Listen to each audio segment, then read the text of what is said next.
रन्जन दैमारि बख'नांगौ बेनि 4200 टिना मोनबाय 667 मोनबावनांगौ दं मावफुंनायनि थाखाय सरकारा आखायाव लादों।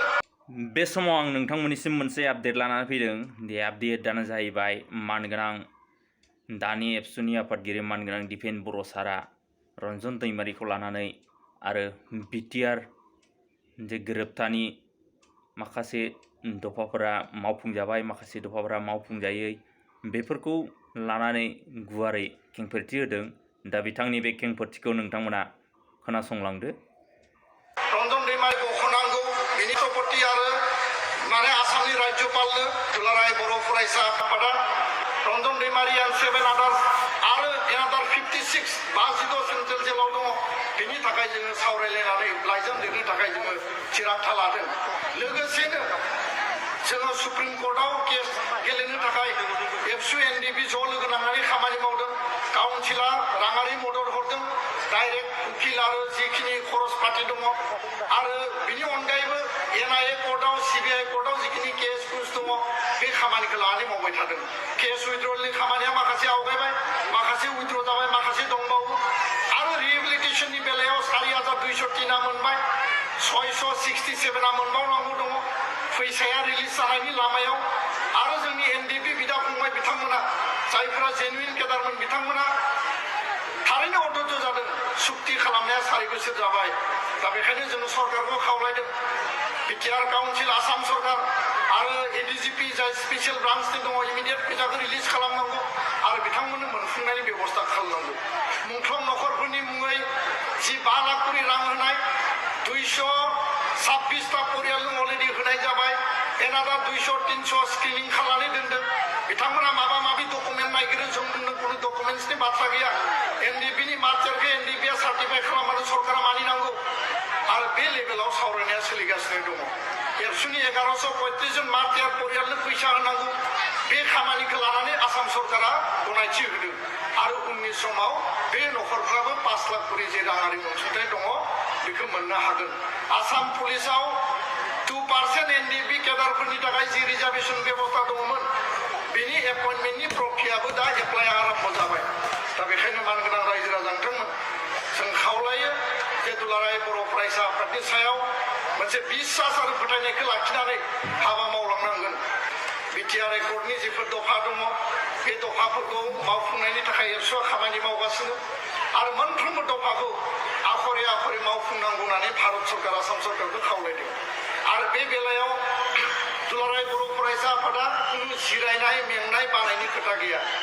बाथ्राया जाहैबाय जे सरकारा जि कमिटमेन्ट जि प्रतिश्रुति होदों बे प्रतिश्रुतिखौ पालन खालामनांगौ आरो प्रतिश्रुतिखौ पालन खालामाब्ला एबसुआ कुनु सरकार नङा, एबसुआ कुनु पार्टी नङा।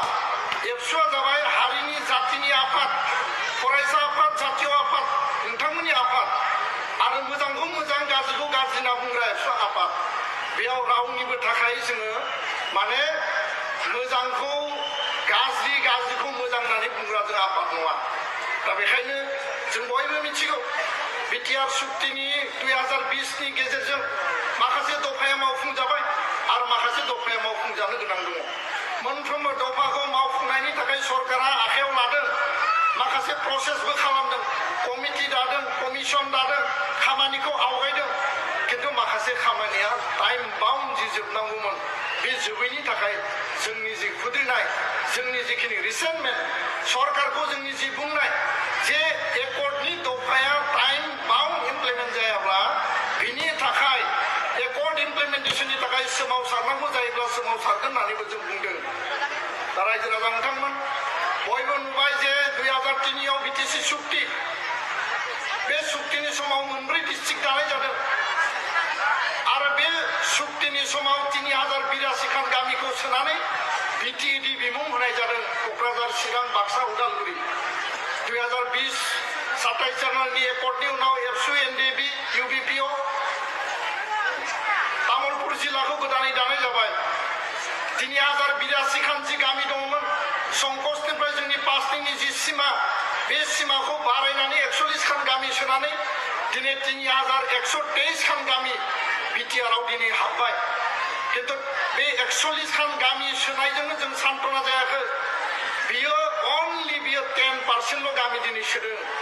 जोंनि हिसाबाव 600-700 गामि आरोबाव सोबावनांगोन बे सिमाया कन्टिगुवास जानांगोन बिटिआरआ बे कम्पेक्ट जानांगोन कन्टिगुवास जानांगोन 6 सिडुलनि मर्यादाया आबुं आरो फुलफिल जानांगोन आरो बेखौनो लानानै एबसुआ खामानि मावगासिनो दङ दा बेखायनो मानगोनां रायजो राजा नोंथांमोन गोदो जिल्लाया मोनब्रैमोन दिनै मोनबा जाबाय शनितपुर बिश्वनाथनि गामिया 41 खान हाबबावगोन फैबाय थानाय 27 जानुवारि 2024 एकर्डआ 4 बोसोर जागोन बे 4 बोसोर जानायनि सिगां 60 खान गामिनि खोथा होनानै 41 खान गामि जि सोदोंमोन बेनि 19 खान गामिखौ होनांगौ होननानै गिबि मन्त्रि आसामनि चिफ मिनिस्टार हेमन्त बिश्व शर्माखौ जोङो बारम्बार बुंबाय थादों खननै खनथाम जाबाय लाइजाम हरनाया बे गामि सोसननायाव जाय खामानि मावग्रा पीयूष हाजरिकाखौ बुंनाय जादों आरो 27 जानुवारि आरो बिनि खाथि खाला समाव जोङो एबसुनि जथुम्मायावबो बिथांखौ लिंदों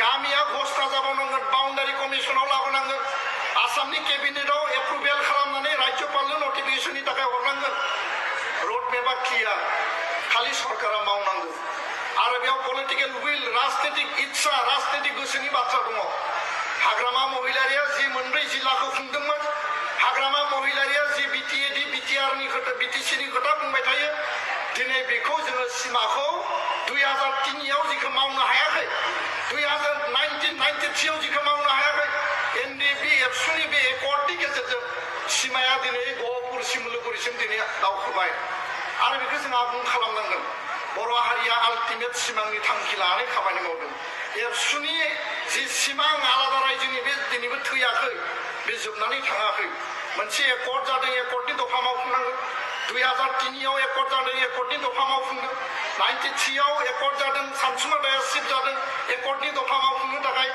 बेयो 6 मासनि उनाव गारनानै खारदों बे आलादा मोनसे बाथ्राया जाहैबाय जे सिमा बारायनांगोन 60टा समस्ति बानायनांगोन उदालगुरि जिल्लायाव 10टा दङ 11 जायो 12 जायो थिग खालामनांगोन क'क्राझारावबो समस्ति बारायगोन चिरां बाक्सा तामुलपुराव बारायगोन शनितपुर बिश्वनाथावबो समस्ति जागोन गोदानै आरो 60टा समस्तिखौ लानानै जोङो मजबुतै बे ओनसोलाव थानाय गुबुन गुबुन हारि माहारिफोरखौबो लाफानानै थांना थानायनि थाखाय जों सिमां नुनांगोन